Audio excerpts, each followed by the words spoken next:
Hello, everyone. Gabby here. And before we get back to today's episode, I'd like to thank our sponsor, America's #1 meal kit, HelloFresh. The holiday season is the busiest time of the year. In addition to family events and Christmas shopping, finding time to make a nutritious meal might seem impossible. That's where HelloFresh comes in. HelloFresh makes mealtime nearly hassle free with delicious, home delivered, chef crafted recipes that come together quick and are less expensive than takeout. Plus, HelloFresh also has 100 add ons like desserts, quick breakfast, snacks, and a whole lot more. And this month, they even have Thanksgiving items to help wow our crowd with minimal effort. Which, if you're anything like me, I'm pretty sure you don't want to be spending your time trying to figure out what to bring to Thanksgiving dinner.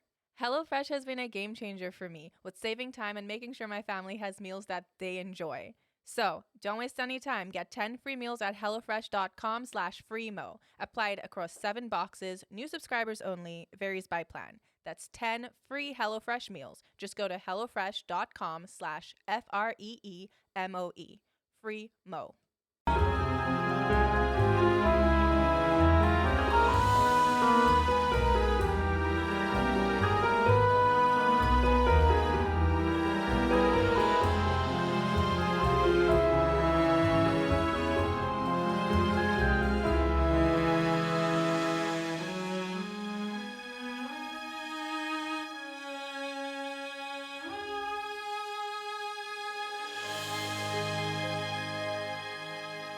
Hello, everybody. Brenna here.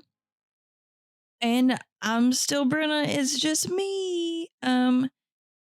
Yeah, me and Gab have had a very busy week. She's in another country. My grandpa passed away. So I've been a little MIA. And this episode is just a Brenna episode. Today's episode idea is brought to you by my cousin Forrest. Shout out to Forrest. Love you. Yeah. Bear with me because I'm sleepy.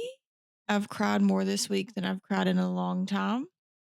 And I'm 6 months pregnant. I've been going through it. It's whatevs. I'm fine. Everything's fine.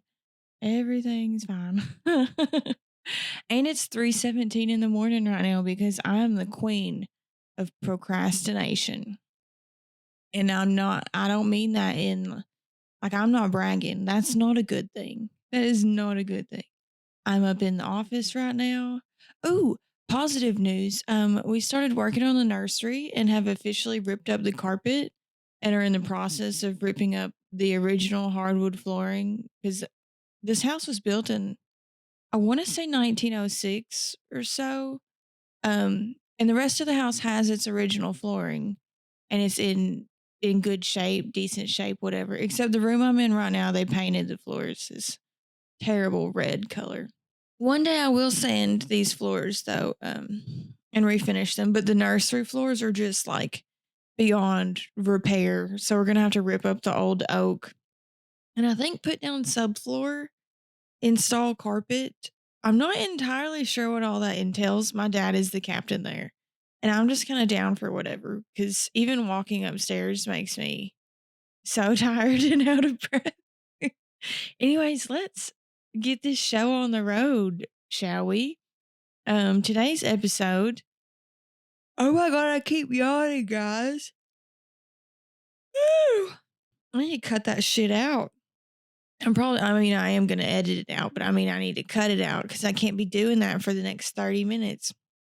Oh, and I have a glucose test in the morning, I guess, to check and see if I have gestational diabetes. So it's not like I can only have water right now until the morning time.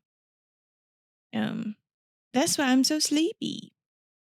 Also because it's 3 in the morning, but neither here nor there. So today's episode is about the Rainmaker. Who is the Rainmaker?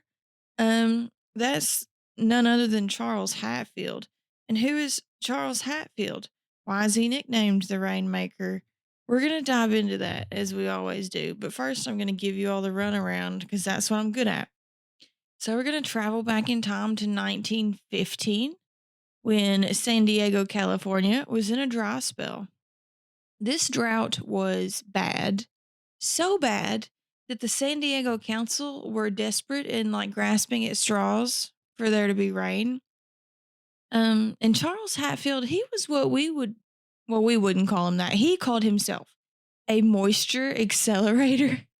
Now that I'm saying that aloud, like when I typed it, I didn't think anything of it.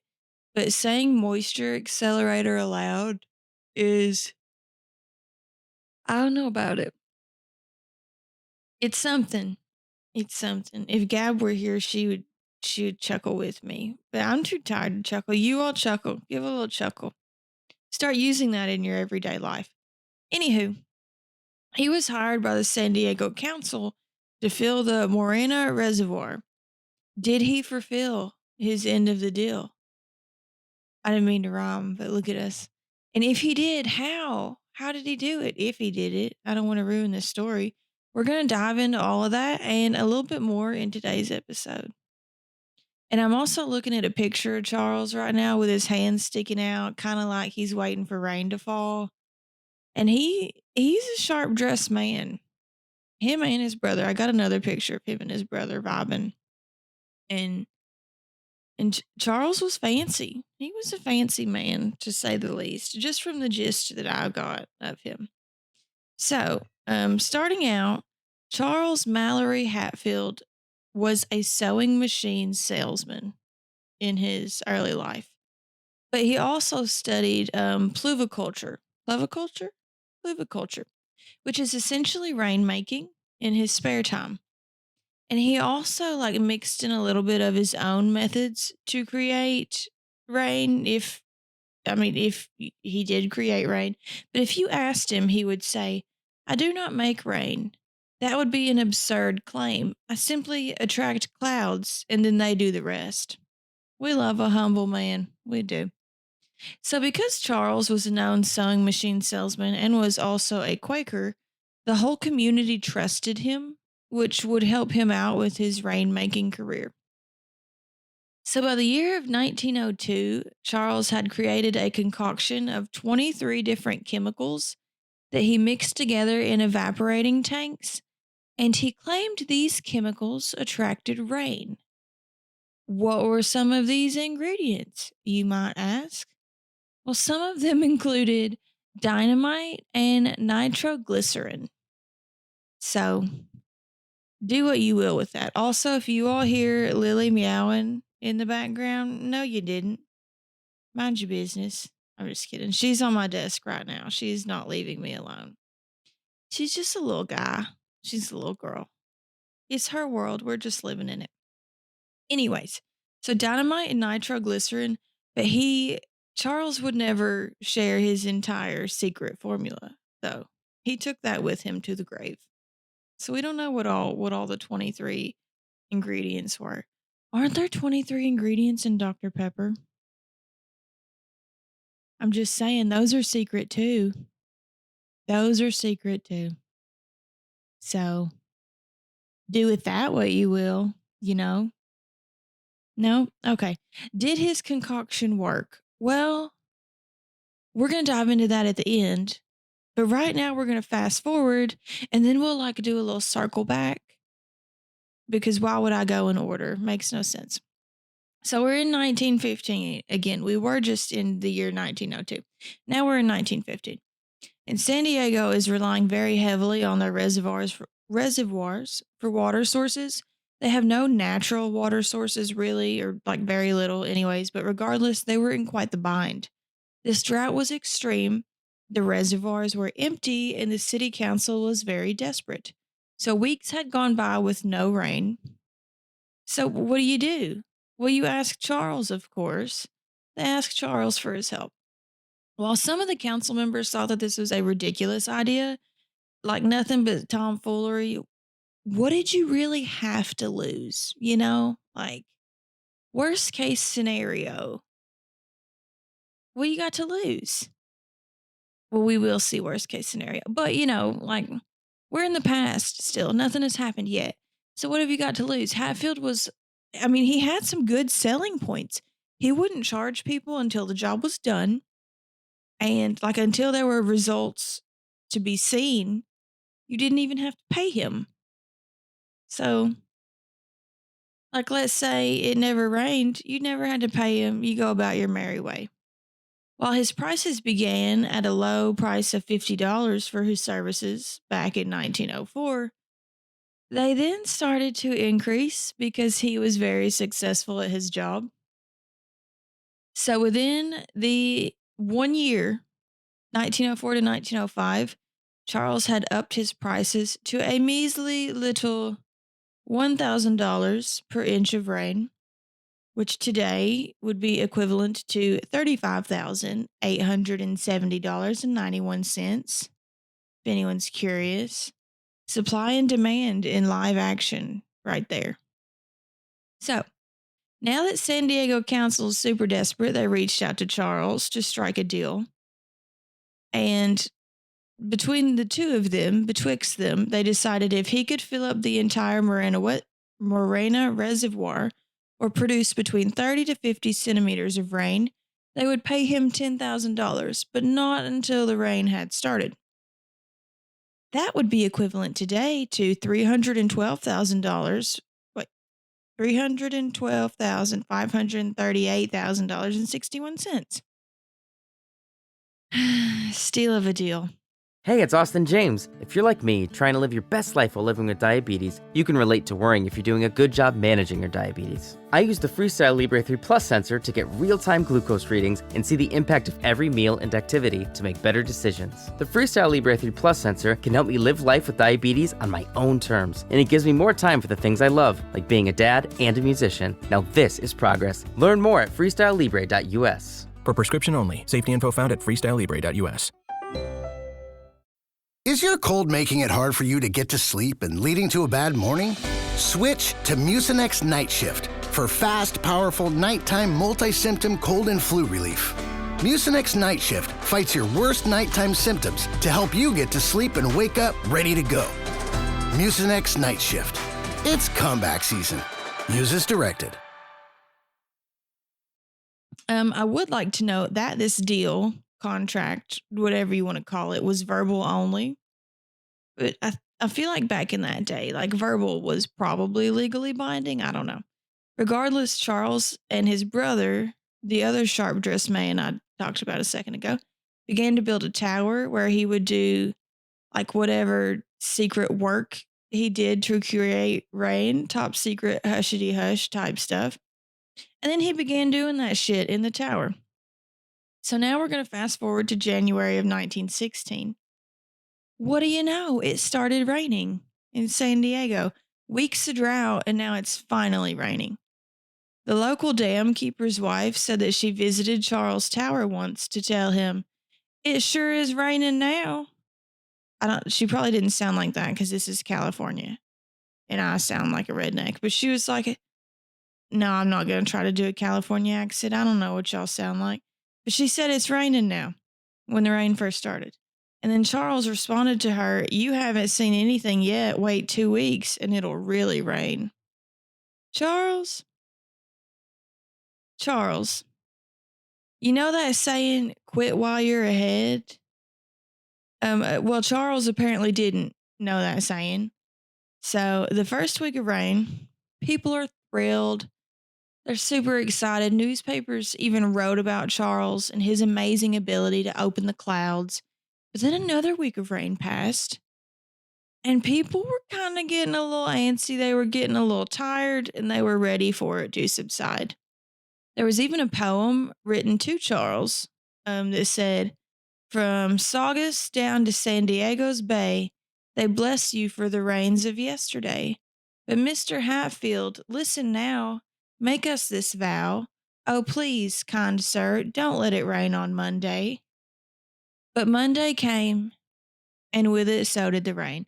That's not in the poem, but we know Monday came, and then the rain came too. And not just rain. Storms came along with it. So yeah, the reservoirs were filled. He did uphold his end of the bargain. But then they also started overflowing. And by the end of January, the flooding had destroyed literally everything. 30 inches of rain had come. 20 people were killed from the flooding, and everything in the path of the flooding was destroyed. So, what did Charles do? What would you do? Well, Charles skipped town, of course, and can you really blame him? I probably would have did the same if that was the outcome of my rainmaking. Like 20 people dead, entire town destroyed. Yeah, it's not looking good for our pal Charles. So once the flood waters subsided, both literally and figuratively, he then decided he was going to return to try to collect the money that he was owed.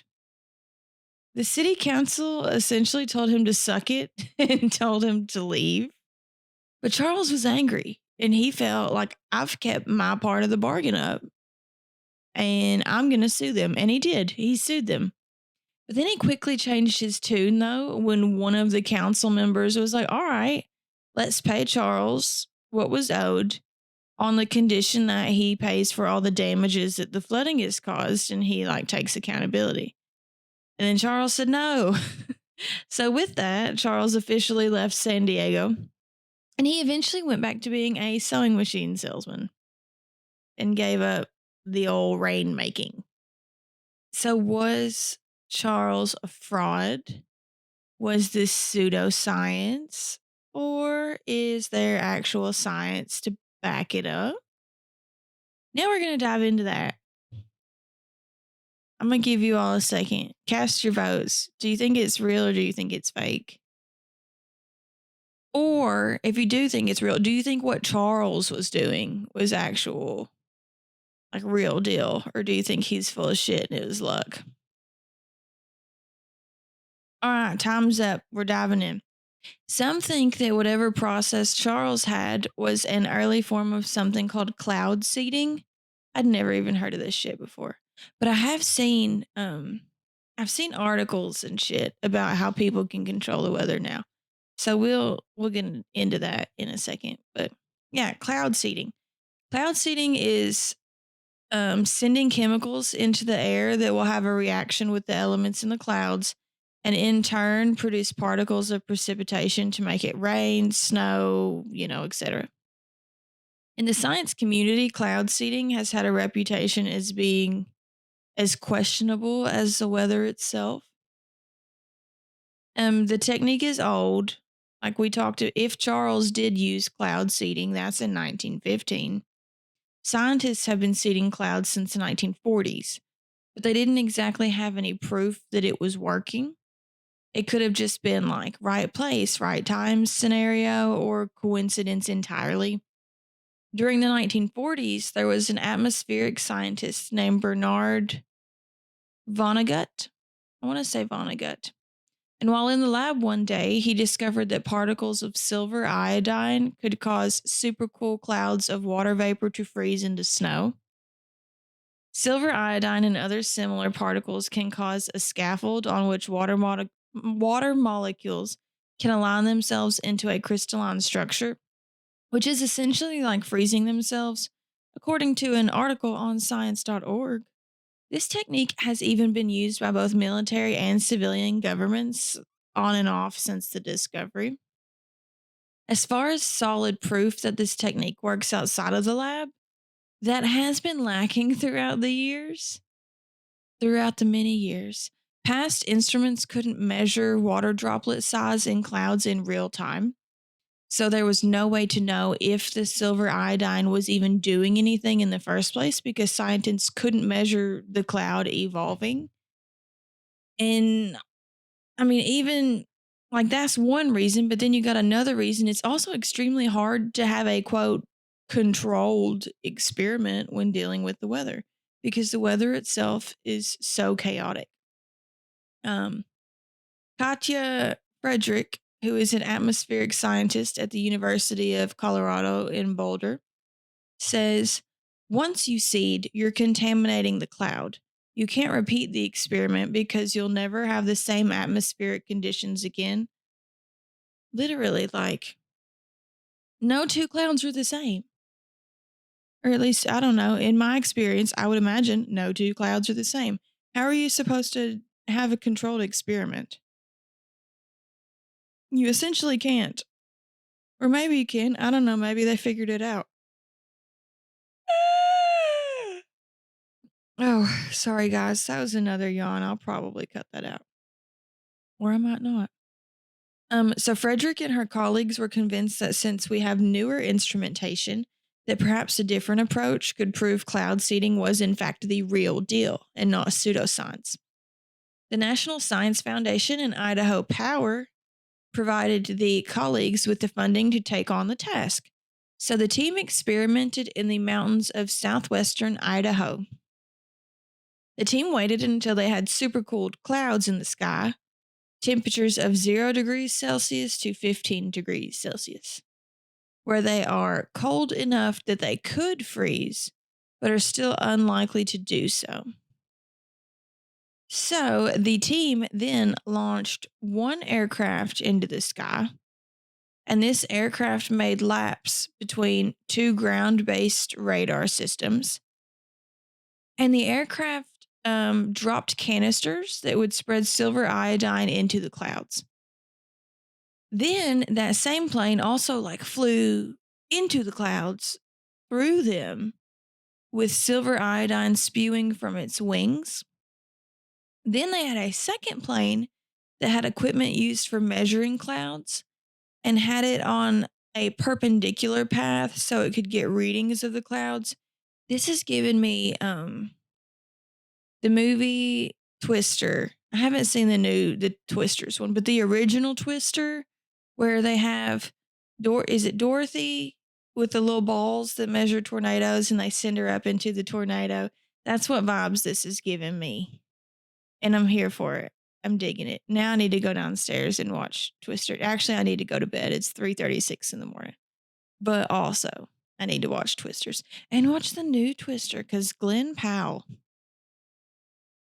Love him. Love that man. That's neither here nor there. I can't rant when I'm by myself. Well, I can, but it's just, who's going to feed my ranting? Nobody. Except you guys, but I can't hear you. So ¿Hablas español? Sprichst du Deutsch? Kan du norsk? If you've heard that sound from Babbel before, I bet you do. Babbel is the science-backed language learning app that actually works. With quick 10-minute lessons handcrafted by over 200 language experts, Babbel gets you on your way to speaking a new language in just a few weeks. With over 16 million subscriptions sold and a 20-day money-back guarantee, just start speaking another language with Babbel. Right now, up to 55% off your Babbel subscription at babbel.com/Spotify podcast. Spelled BABBEL.com/Spotify podcast. Rules and restrictions may apply. Connect to the world with special Turkish Airlines fares.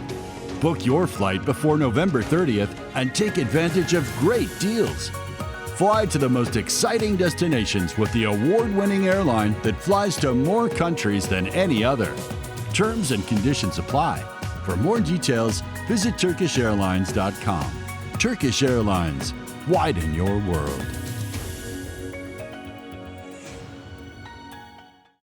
what was that even? Oh, silver iodine. Then they had the second plane flying around getting the readings. They did, however, run into some issues at first because of the size of the water particles.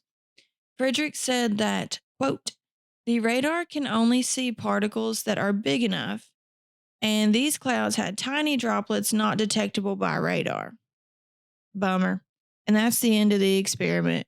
No, I'm just kidding. That's not the case. Frederick also says, suddenly we saw lines appear. It was really astonishing. So these lines that they saw appear were zigzag lines that matched the exact flight path of the first plane. The water vapor particles had gotten bigger as they hit the silver iodine and froze. Insane, proving that the experiment worked.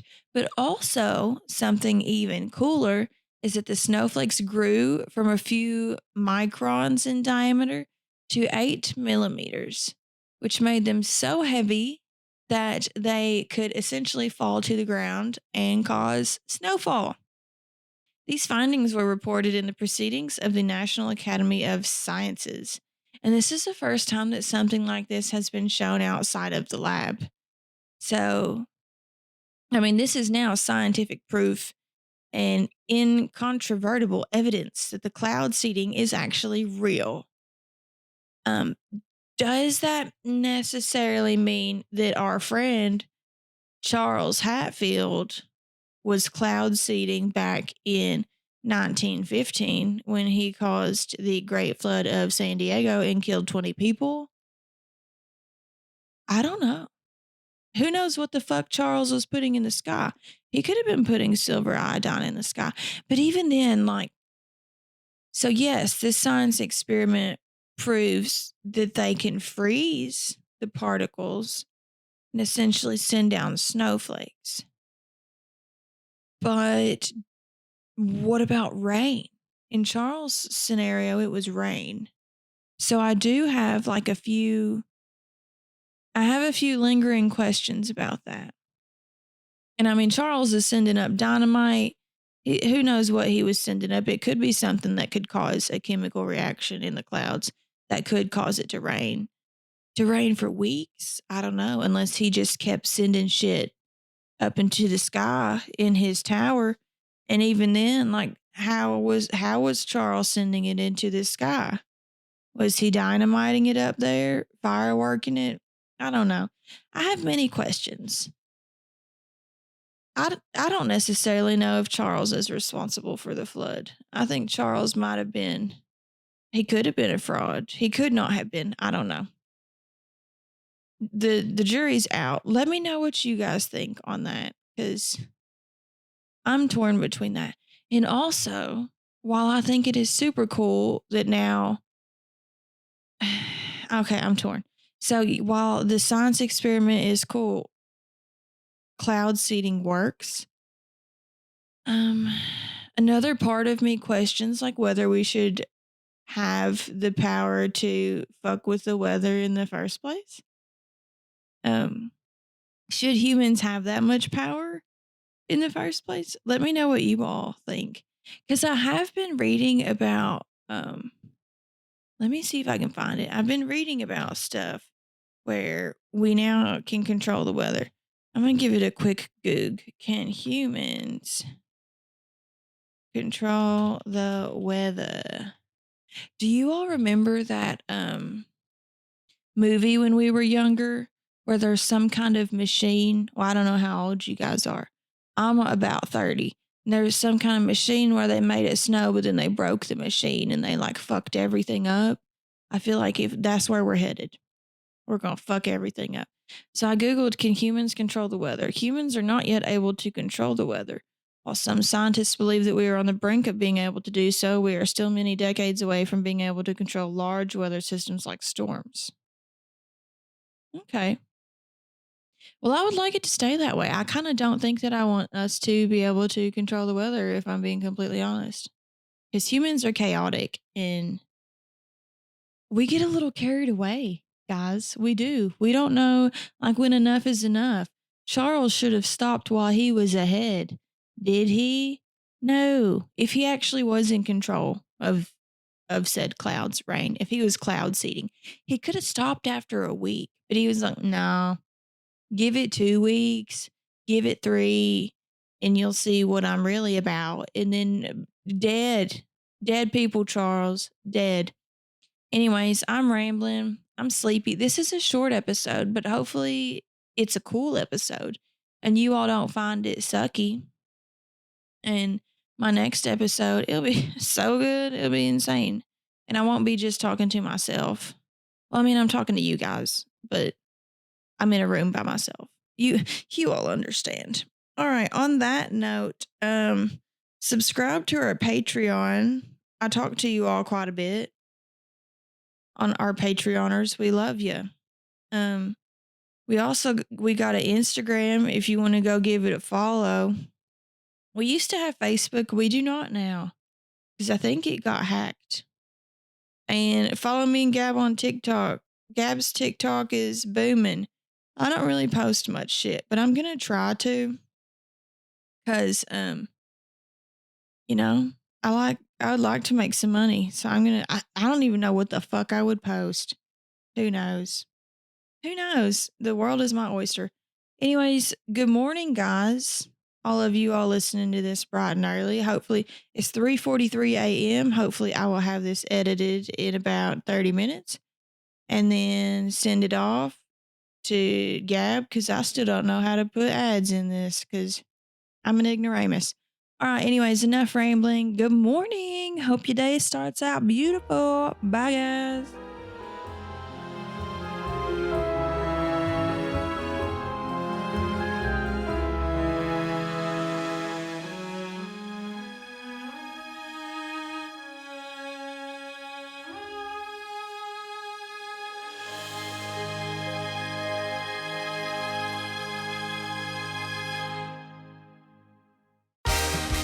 Black Friday is coming, and for the adults in your life who love the coolest toys, well, there's something for them this year too.